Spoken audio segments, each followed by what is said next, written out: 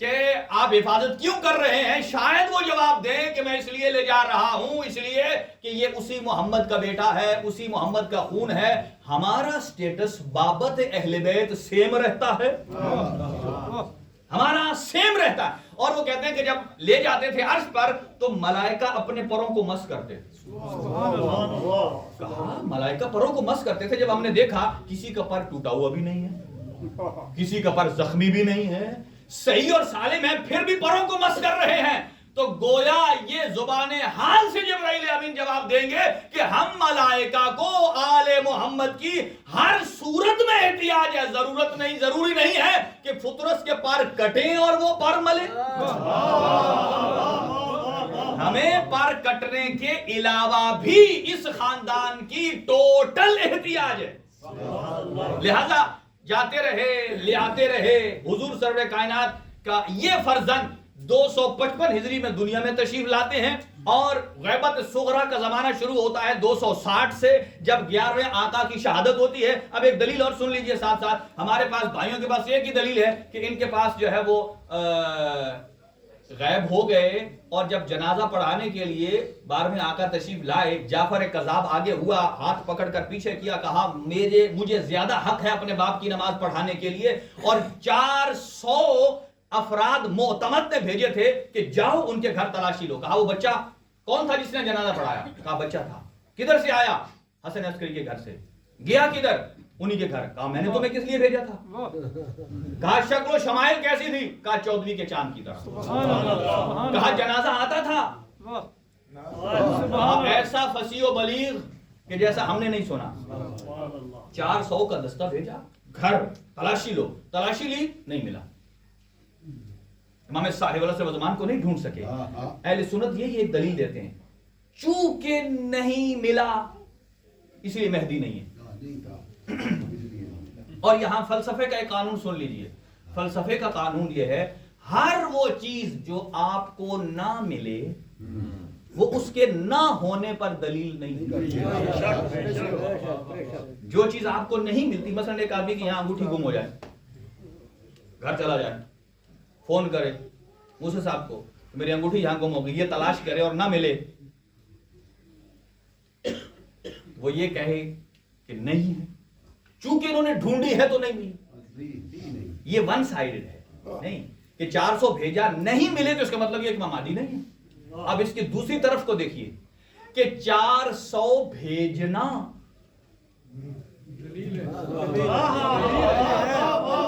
400 بندہ ڈھونڈنے کے لیے بھیجنا یہ دلیل ہے کہ اگر نہیں تھے تو 400 کیوں بھیجا.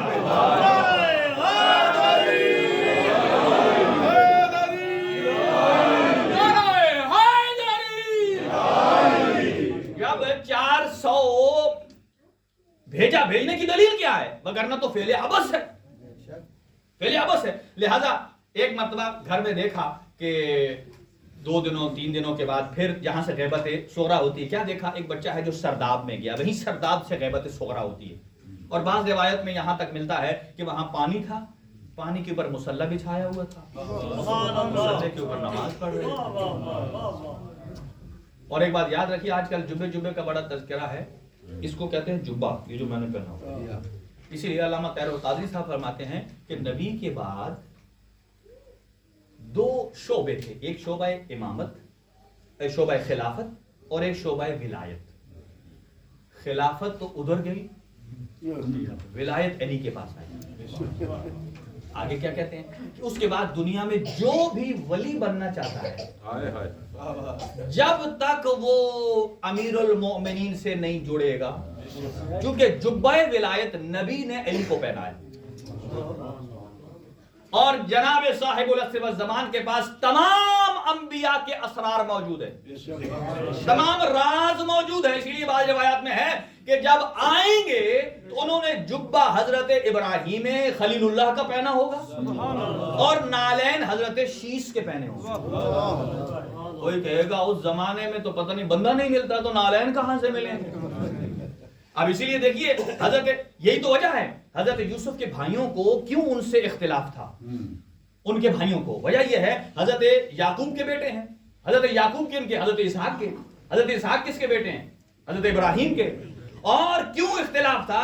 یہی اختلاف تھا ان سب کو کہ باقی آپ بنیامین کو چھوڑ دیجئے اور لاوی کو بھی کہ جس کے اندر تھوڑا سا چلو محبت تھی، اور ان کو یہ اختلاف تھا کہ کیا وجہ ہے کہ ہمارے باپ کی ساری مرکزیت یوسف کے پاس، اور یہاں تک کہ حضرت یوسف کی پھپھی حضرت یعقوب کی ہمشیرہ جب بھی آتی ہیں تو یوسف کو بلاتی ہیں، یوسف ادھر آؤ. ان کے پاس حضرت ابراہیم کا جبہ تھا، وہ انہیں پہناتی تھی، حالانکہ 4 سال کے تھے.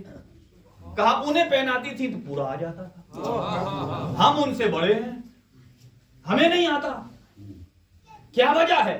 توجہ رہے. اس کا مطلب یہ نہیں حضرت یوسف کے جو بھائی تھے وہ کوئی ایسا انہوں نے فعل حرام اس طرح بھی نہیں کیا تھا. ظاہراً سارے داڑھی والے تھے، سارے حکم مانتے تھے اپنے باپ کا، باپ دادا کا اقرار بھی کرتے تھے ہم انہی کی اولاد میں سے ہیں. فرق کیا تھا؟ بغض یوسف، بغض یوسف. اور یہاں پھوپھی جب آ کر پہناتی تھی اور وہ کہتے تھے کہ یہ ہمیں کیوں نہیں پہناتی، اور یہ جبہ کیسا ہے، یوسف کو پہناتے ہیں پورا آ جاتا ہے، ہمیں پہناتے ہیں پورا نہیں آتا. لہذا انہوں نے کہا یہ ساری مرکزیت یوسف کے پاس ہے. حضرت یعقوب صبح کہتے ہیں میں اٹھا ہوں، میری پہلی نگاہ یوسف پہ پڑنی چاہیے. سونے سے پہلے میرا یوسف کہاں ہے، کھانے سے پہلے میرا یوسف کہاں ہے. اور کہا انہیں نظروں سے ہٹاؤ تاکہ باپ کی توجہ اپنی طرف جلب کر لو. جب انہیں مارنے کا قصد کیا تو رب العالمین نے کیا کہا کہ جاؤ تمہاری آنکھوں سے میں نور سلب کر لوں گا. ابھی میرا یوسف تمہارے سامنے موجود بھی ہوگا، تمہیں نظر نہیں آئے گا. اور وہی جبہ ابراہیم ہے صاحب العصر والزمان کے پاس. یہی 2 نظریات ہیں ہمارے مکتب میں. ایک یہ ہے کہ غیبت امام میں ایک امام کسی کو نظر ہی نہیں آتے. دوسرا یہ ہے جو شیخ مفید کا نظریہ ہے کہ نظر آتے ہیں لیکن ہم پہچان نہیں سکتے، کیونکہ ہماری نظروں سے شخص غائب نہیں ہے، شخصیت غائب ہے. کیا ہوتی ہے شخصیت؟ جیسا کہ آپ یہاں، آپ میں سے کتنے ڈاکٹر ہوں گے، کتنے انجینئر ہوں گے، ہو سکتا ہے کوئی انہیں دوسرے بغل والا نہ جانتا، یہ جانتا ہے بندہ یہ ہے، یہ نہیں جانتا اس کی شخصیت کیا ہے. اس لیے جب امام ظہور فرمائیں گے تو لوگ یہی کہیں گے ہم نے تو امام کو کربلا میں دیکھا، میں نے تو امام کو نجف میں دیکھا، میں نے تو امام کو مدینہ منورہ میں دیکھا. اس کا مطلب کیا ہے؟ اس کا مطلب یہ ہے کہ شخصیت صاحب العصر والزمان غائب ہے. اب غیبت امام زمان میں وقت تیزی سے نکل گیا ہے. ایک بہت بڑے عالم دین ہیں جو آقا بہجت کے بھی استاد تھے، ان سے پوچھا کہ آقا غیبت امام زمان میں آقا سے ملاقات ہو سکتی ہے یا نہیں؟ توجہ سے سنیے گا. انہوں نے کہا یہ سید علی قاری وہ وادی السلام میں مدفن ہیں، انہوں نے کہا اگر کوئی صاحب العصر والزمان کا سچا عاشق ہے اور وہ ہر روز صبح اپنے زمانے کے امام سے ملاقات نہ کرے تو میں اسے شیعہ نہیں مانتا. اگر صبح اٹھ کر زمانے کے امام کی زیارت نہ کرے تو میں اسے شیعہ نہیں مانتا. انہوں نے کہا پلٹ کر کہ یہ کیسے ممکن ہے کہ آپ کی شخصیت بھی غائب ہے، بعض سے تو شخص بھی غائب ہے، کیسے کر سکتے ہیں؟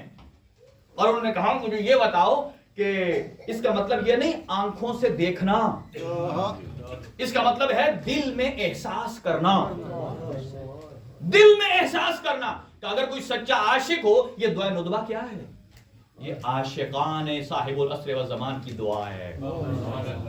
اور غیبت امام زمان میں ایک وظیفہ یہ بھی ہے کہ دعائے ندبہ پڑھی جائے، اور انہوں نے کہا یہ محسوس کرے. اور پھر انہوں نے کہا کیسے کرے، اس پر کوئی عمل بتائیے. انہوں نے کہا یہ کرو کہ ایسا کرو کہ رات کو تم کھانا کھاؤ تیز نمک والا. جیسا کہ یہاں کوئی کھانا پکے کوئی بندہ 2 دفعہ نمک ڈال جائے، پھر کون کھائے؟ کہا وہ تیز نمک والا سالن پکاؤ، امام سے ملاقات ہو جائے. اب یہ نہیں گھر میں سارے جا کر نمک کی بوری اس کے اوپر کھول دیں، ملاقات ہوگی. نمک تیز کھایا، اور آپ کو معلوم ہے تیز نمک کھانے سے حلق گلا خشک ہو جاتا ہے، نمک ہے. اور پیاس لگی ساری رات، تھوڑی دیر سوتے ہیں پھر پیاس. کہا پانی نہیں پینا، پانی نہیں پینا، اور یہ کرو نمک کھاؤ. انہوں نے نمک والا کھانا کھایا، رات کو سوئے، اٹھتے ہیں پھر سو جاتے ہیں اس لیے کہ پانی نہیں پینا. اور جس کو خواب آتی ہے کیا ہے؟ کوئی مٹکے کے پاس بیٹھا ہے پانی کو دیکھ رہا ہے، ادھر دیکھا ہے کوئی پانی پلا رہا ہے، اسے دے رہا ہے لیکن پی نہیں رہا. ایک ہے کہ جو دریا کے کنارے بیٹھا ہے یعنی پوری رات خوابیں جو آئیں وہ پانی کی خوابیں آئیں. کہا کیوں؟ ہاں آقا ہم نے تو نمک والا سالن کھایا, صبح صاحب العصر والزمان سے ملاقات نہیں ہوئی. کہا یہ ملاقات ایسی ہے ساری رات تم تڑپے ہو پانی کے لیے, اور اسی کی تمہیں خوابیں آتی رہی ہیں, کبھی دریا کے کنارے, سمندر کے کنارے, چشمے کے کنارے. کہا جتنا تیز نمک والا کھانا کھا کے پانی کی طلب بڑی ہے اور تم سوئے تو ہر طرف پانی دیکھا, اگر تم صاحب العصر والزمان کی طرف میں یہ نیت کر کے سو تو تمہیں خواب میں بھی صاحب العصر والزمان کی ملاقات نصیب ہوگی. دعا ہے, ابھی اعمال بھی ہیں, ٹائم پورا ہو گیا ہے. خداوند متعال ہم سب کی توفیقات میں اضافہ فرمائے, ہمیں صاحب العصر والزمان کے جو ہے وہ آپ کے چہرے پر نور کا دیدار فرمائے. جتنے افراد موجود ہیں آج عریضہ بھی لکھیں گے, اپنی اس میں خواہشات بھی لکھیں, ضرور لکھیں, لیکن سب سے پہلے ظہور امام زمان کی دعا سے آغاز کریں گے, اور اپنے طول عمر کی دعا کیجئے کہ صاحب العصر والزمان کی ظہور تک اللہ آپ کو طول عمر دے. اور پھر اپنی باقی امت مسلمہ کے مسائل کو لکھیے کہ اس وقت جہاں جہاں مظلومین موجود ہیں. اور سب سے پہلے ہم 2 رکعت 2 کر کے 10 رکعت نماز پڑھی جائے گی, جس کی نیت ہوگی 2 رکعت نماز نیمہ شعبان پڑھتا ہوں, یا 15 شعبان کر لیں, یا ولادت امام صاحب العصر والزمان کی رات کی نماز کہہ لیں, وہ پڑھتا ہوں قربتاً من اللہ. اور ہر رکعت میں سورہ الحمد کے بعد 10 مرتبہ سورہ توحید, سورہ اخلاص. تو یہ آپ نے 10 رکعتیں پڑھنی ہیں, 2 کر کے 5 سیٹ بن جائیں گے. 1 رکعت میں سورہ الحمد کے بعد 10 مرتبہ سورہ قل هو اللہ یہ پڑھیں گے. اس کے بعد ہم آگے اعمال جو ہے وہ کنٹینیو کرتے ہیں.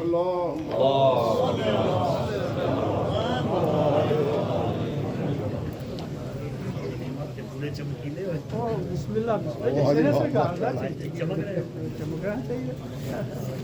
نہیں ماشاء اللہ دے لیجیے, اور یہ نمازوں کا سلسلہ